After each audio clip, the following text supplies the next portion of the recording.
বছরের প্রথম দিনে অগণিত ভক্তের ঢল। কোচবিহারে ঐতিহ্যবাহী মদনমোহন মন্দিরে নতুন বছরে সূচনা উপলক্ষে আজ পয়লা বৈশাখ। কোচবিহারে ঐতিহ্যবাহী মদনমোহন মন্দিরে অগণিত ভক্তের ভিড় লক্ষ্য করা যায়। ভোর থেকে শুরু হয় দর্শনার্থীদের আগমন, যারা ভগবান মদনমোহনের আশীর্বাদ নেওয়ার জন্য দীর্ঘ লাইনে দাঁড়িয়ে অপেক্ষা করেন। স্থানীয় বাসিন্দা থেকে শুরু করে দূর দূরান্ত থেকে আগত পর্যটকরাও ভিড় জমিয়েছেন এই পবিত্র স্থানে।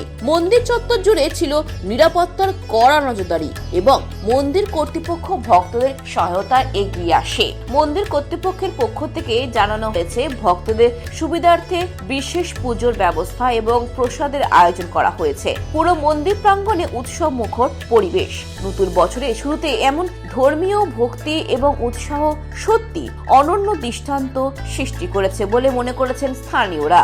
খুব ভালো লাগছে, মানে নতুন বছরের নতুন আজকে আর কি শুরু আমাদের বাঙালির মধ্যে। খুবই ভালো লাগছে, আনন্দিত লাগছে। সবার শুভ হোক, নববর্ষ ভালো কাটুক। আজকে সারাদিন কিভাবে কাটাবে?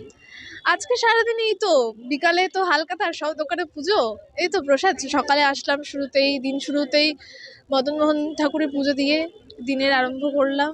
এই তো খুব ভালো লাগলো।